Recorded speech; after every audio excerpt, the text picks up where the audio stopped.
Comment générer l'abondance et la prospérité quand on n'est pas dans une situation financière confortable? C'est le sujet de cette nouvelle vidéo, toujours en mode bucolique dans cette forêt tropicale à l'île Maurice.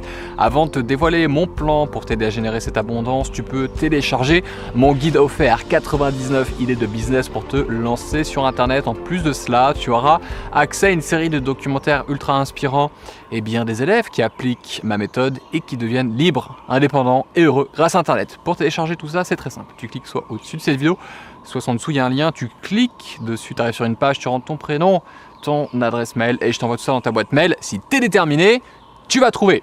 Premier point pour t'aider à générer cette abondance, eh bien, c'est d'apporter de la valeur sans attendre quelque chose en retour. Qu'est-ce que ça veut dire apporter de la valeur? Par exemple, quand tu es entrepreneur, c'est de faire comme je fais, des vidéos, des articles, des podcasts, toujours dans le délire d'apporter et d'aider. Évidemment, je sais que ça va me rapporter de l'argent derrière, mais ma volonté première, c'est de transformer la vie des gens. Mais ça aussi, tu peux le faire dans la vie tout court. Par exemple, si tu es dans une situation financière inconfortable, tu peux demander à quelqu'un s'il a besoin d'un service sans forcément attendre tout de suite d'être payé, mais d'apporter de la valeur. Comment tu peux aider quelqu'un dans son travail, comment tu peux aider quelqu'un dans sa vie personnelle. Et tu verras qu'en retour, la personne aura envie soit de te présenter une opportunité, soit de te recruter, etc. En tout cas, d'être toujours dans pas qu'est-ce que tu peux prendre, mais qu'est-ce que tu peux donner dans un premier temps. Surtout que c'est un état d'esprit qui est beaucoup plus positif et qui donne envie de t'aider, tout simplement. Deuxième point, c'est de toujours voir le verre à moitié rempli. Il y a des personnes qui sont des championnes du monde pour trouver un problème à une solution. Je t'encourage à trouver une solution à chacun des problèmes car aucun problème n'est vraiment définitif et c'est justement mon point numéro 3, c'est de comprendre que rien n'est définitif et durable. Bon, à part la mort, hein. Comme dit un certain rappeur, à part la mort tout passe. Évidemment, tu t'es planté, tu as lancé un produit, tu as lancé un business, ça n'a pas marché, ça n'est pas grave. Il y aura sûrement une autre opportunité, il y aura sûrement un autre produit que tu peux lancer, il y aura sûrement une autre manière de communiquer, il y aura sûrement quelqu'un qui va cliquer, ouvrir ton mail, tomber amoureux de ton produit, l'acheter, alors que tu pensais quelques minutes auparavant que c'était pas ce que tu voulais.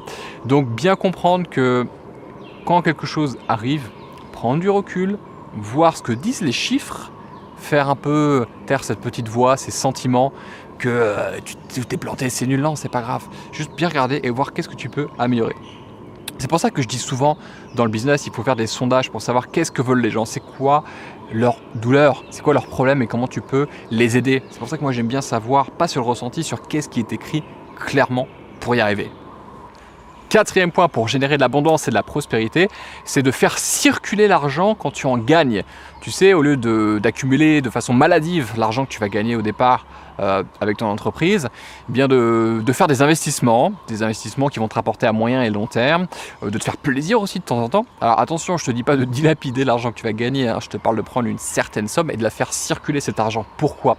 Pour comprendre et faire comprendre aussi à ton cerveau, à ton mental que l'argent, ça va, ça vient, ça peut se gagner, si on en perd, c'est pas grave. Faire comprendre aussi que c'est quelque chose de positif, c'est une énergie, d'ailleurs on appelle ça liquide, hein, liquidité, pour que ça circule. Donc il y a beaucoup de gens qui commencent à gagner de l'argent et qui ont une attitude très fermée, très apeurée face à l'argent. Et quand tu développes un état d'esprit où tu as des croyances qui sont néfastes envers l'argent, forcément ton cerveau se met en mode reptilien, en mode survie, et dès qu'il va s'agir d'en gagner ou d'en perdre, tu vas avoir des comportements complètement irrationnels, faire des mauvais choix et forcément sortir de ta zone d'abondance et générer moins d'argent. C'est tout con, mais c'est comme ça. Et tu verras que la plupart des entrepreneurs qui ont un problème et des croyances concernant l'argent sont des entrepreneurs qui n'auront pas de gros résultats parce que dans leur cerveau, ils vont se dire argent problème, alors pourquoi tu vas aller chercher de l'argent? Tout simplement. Donc ils vont mettre de façon inconsciente ou consciente des stratégies pour ne pas en gagner. Donc faire circuler quand on gagne un petit peu.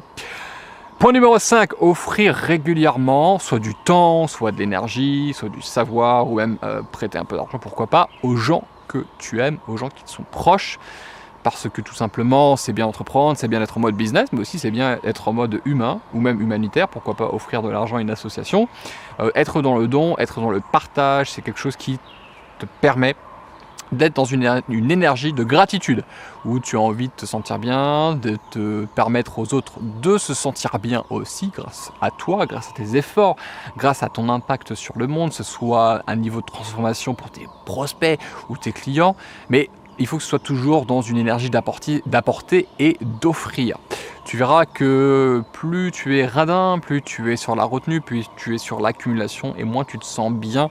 Il faut aussi partager les choses. Moi, quand je fais un gros lancement, que je gagne pas mal d'argent, j'invite ma femme, j'invite ma famille, j'invite mes amis au restaurant, à l'hôtel pendant quelques jours à l'île Maurice ici pour fêter, pour profiter.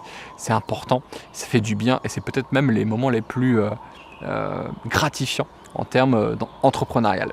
6e point, te réjouir du succès des autres. Ça, c'est pas très franco-français. Aux États-Unis, on arrive plus à le valoriser. En France, quand tu es entrepreneur et que tu galères, on te met une petite tape sur l'épaule, on te dit « Ah, c'est pas grave, tu as quand même du courage de te lancer, franchement, félicitations. » Et si tu as le malheur de gagner de l'argent, alors là, tu te transformes en gros connard d'entrepreneur qui gagne de l'argent, c'est pas bien, tatati tatata. Bon, tu sais ce que je pense des gens qui ont des croyances néfastes sur l'argent, c'est pas le sujet, mais pourquoi ne pas se sentir inspiré de voir la réussite des autres et de se dire c'est là où j'ai envie d'aller plus tard. Si lui l'a fait, moi je peux le faire.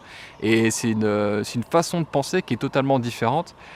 Plutôt que de taper et de te réjouir des gens qui échouent, au contraire, sois plutôt inspiré par ceux qui réussissent et ceux qui échouent, à les aider. Parce que ça veut dire que toi-même, dans ton fort intérieur, tu vas chercher plus d'échecs si tu t'en réjouis, plutôt que du succès quand tu t'en réjouis. C'est con, mais c'est aussi une question émotionnelle et énergétique. Point numéro 7, éviter la comparaison le plus possible. Oui, mais lui, il a fait un tel, il a fait tel chiffre d'affaires, il a fait tel projet, il travaille plus vite que moi, il fait plus de vidéos, il fait plus de contenu. Stop! Chacun a une vie très différente. Les enfants, pas d'enfants, mariés, pas mariés, 20 ans, 50 ans. Tu vois, on est tous différents et on a tous des objectifs et un style de vie différent. Certains vont vraiment focaliser sur les revenus, le patrimoine pour ensuite donner. Certains vont plutôt, au contraire, se concentrer sur les passions, sur le temps précieux en famille. Je t'encourage à trouver ce qui est important pour toi et à ne pas te comparer aux autres qui n'ont pas du tout la même façon de faire que toi, ni la même vision. Donc c'est vraiment hyper toxique de se comparer avec les autres.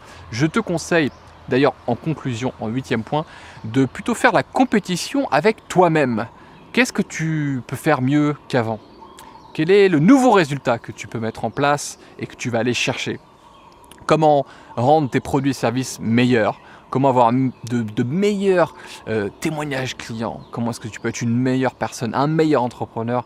Comment est-ce que tu peux toujours passer le niveau du dessus? Ça, c'est une compétition intéressante. Alors pas maladive, mais toujours faire le petit pas supplémentaire qui va te permettre d'obtenir des meilleurs résultats. Voilà ce qui te permettra de générer de la prospérité, de l'abondance.